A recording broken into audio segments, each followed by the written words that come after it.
Forget Pep, Klopp, and Ferguson. Before their reign, there was a legend named Bob Paisley who revolutionized modern football. This man led Liverpool to dominate Europe and England like never before, racking up trophies faster than you can say Anfield. But it wasn't just about the silverware. Paisley's tactical genius and eye for talent laid the foundation for the dynamic, attacking football we love today. So buckle up as we dive deep into the legacy of the man who redefined what it means to be a football manager and discover why Bob Paisley truly deserves a place among the all-time greats. Bob Paisley wasn't just a manager, he was a trophy-hoarding tactical mastermind. This guy basically turned Liverpool into a footballing dynasty, winning 6 league titles, 3 European Cups, eat your heart out Real Madrid, and a UEFA Cup, all in just 9 seasons. Paisley practically invented gegenpressing before it was cool, and his innovative use of overlapping fullbacks and a fluid attacking trio had opponents chasing shadows. He even managed to win trophies with a smile and a twinkle in his eye, proving that nice guys can indeed finish first. Sorry, Mourinho. So if you're a fan of beautiful attacking football, you have Bob Paisley to thank. Forget the glitz and glamour of modern football. Bob Paisley's story starts in a humble mining village in County Durham, England. This unassuming lad, who once dreamt of being a school teacher, found himself lacing up his boots for Bishop Auckland FC before joining Liverpool as a halfback, known as a defensive midfielder in current times, in 1939. Little did he know, his destiny lay not on the pitch but on the sidelines. After a knee injury cut his playing career short, Paisley transitioned to the backroom staff, becoming a physiotherapist and then a coach, quietly honing his tactical genius in the shadows of Anfield. But fate had a funny way of playing its hand. When the legendary Bill Shankly unexpectedly retired in 1974, Paisley, a self-proclaimed ordinary man, was thrust into the managerial hot seat. Imagine the pressure. Succeeding a legend like Shankly is like trying to follow the Beatles. Talk about a tough act to follow. Doubts swirled, critics sharpened their knives, and Paisley himself admitted to sleepless nights. He even jokingly offered to carry Shankly's bags to stay on as assistant, but boy did he prove them wrong. Paisley, with his quiet determination and tactical brilliance, not only stepped out of Shankly's shadow, but carved his own legendary path. He transformed Liverpool into a European powerhouse, creating a dynasty that would be the envy of managers for generations to come. Who knew that this unassuming lad from a mining village would become one of the greatest football managers of all time? Talk about a Cinderella story. Bob Paisley wasn't just some bloke with a mustache who happened to manage Liverpool. Forget rigid formations and predictable play. Paisley introduced a dynamic, fluid system that emphasized attacking football and relentless pressing. He unleashed the wingless wonders, with wide midfielders cutting inside and fullbacks bombing forward, overwhelming defenses before they even knew what hit them. Sound familiar, Klopp fans? Yeah, Paisley basically laid the groundwork for the high-octane, heavy metal football we see today. But Paisley's genius wasn't just about fixed systems.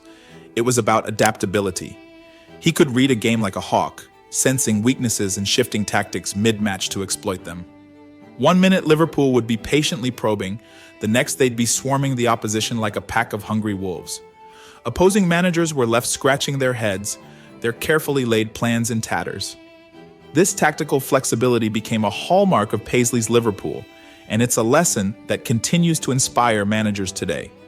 And let's not forget Paisley's secret weapon, his exceptional man management skills. He knew how to get the best out of his players, fostering a sense of unity and shared purpose. He was a master motivator, a calming influence, and a bit of a father figure to his squad. Paisley understood that a happy team is a winning team, and he created an environment where players thrived, egos were checked at the door, and everyone pulled in the same direction. In the cutthroat world of professional football, Paisley proved that nice guys can indeed finish first and lift a trophy or 2 or 20 along the way. Hold on to your hats, folks, because Bob Paisley's trophy cabinet is about to blow your mind. This man wasn't just a manager, he was a walking, talking trophy magnet. In just 9 seasons at the helm of Liverpool, he amassed a haul of silverware that would make even the most decorated managers drool with envy. 6 league titles, 3 European Cups, yes 3, a UEFA Cup, and a whole host of other domestic cups. It's enough to make your head spin. Paisley basically treated trophies like Pokemon cards. Gotta catch 'em all. Now let's put things into perspective. Sir Alex Ferguson, Pep Guardiola, Jose Mourinho, Carlo Ancelotti, Jurgen Klopp, these guys are considered managerial giants, right? Well, Paisley's trophy per season ratio puts them all in the shade. He was basically the Usain Bolt of football management, sprinting past the competition and leaving them in his dust. And while those other guys were busy throwing tantrums and chewing gum like their lives depended on it, Paisley was calmly collecting trophies with a smile and a twinkle in his eye. But Paisley's impact went beyond mere silverware.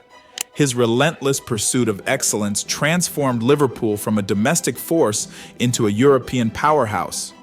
He etched the club's name into football's Hall of Fame, establishing a legacy that continues to inspire awe and admiration.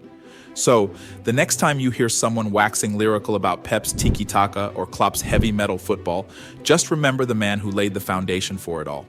Bob Paisley, the quiet genius who turned Liverpool into a global icon and proved that nice guys can indeed finish first and second and third and, well, you get the picture. Think modern football tactics are all about gegenpressing and tiki-taka? Think again. Bob Paisley was the original tactical innovator, and his fingerprints are all over the beautiful game even today. His emphasis on fluid attacking movements, overlapping fullbacks, and relentless pressing, it's like he had a crystal ball and saw the future of football. From Klopp's Liverpool to Guardiola's Manchester City, echoes of Paisley's genius can be seen in the most successful teams of the modern era. He's like the godfather of modern football, whispering tactical secrets from beyond the touchline. And it's not just me saying it. Sir Alex Ferguson, the man who built a dynasty at Manchester United, openly admitted to drawing inspiration from Paisley's methods. Pep Guardiola, the master of tiki-taka, has also acknowledged Paisley's influence on his own coaching philosophy. It seems even the biggest names in football can't resist bowing down to the master. Who knows, maybe they have a little shrine to Paisley in their offices, complete with a burning candle and a framed photo of his mustache. But the real proof is on the pitch. Look at the way Liverpool's full-backs, Trent Alexander-Arnold and Andy Robertson, bomb forward and create havoc in the opposition's half. That's pure Paisley, or witness Manchester City's relentless pressing and fluid attacking movements. Again, a nod to the master.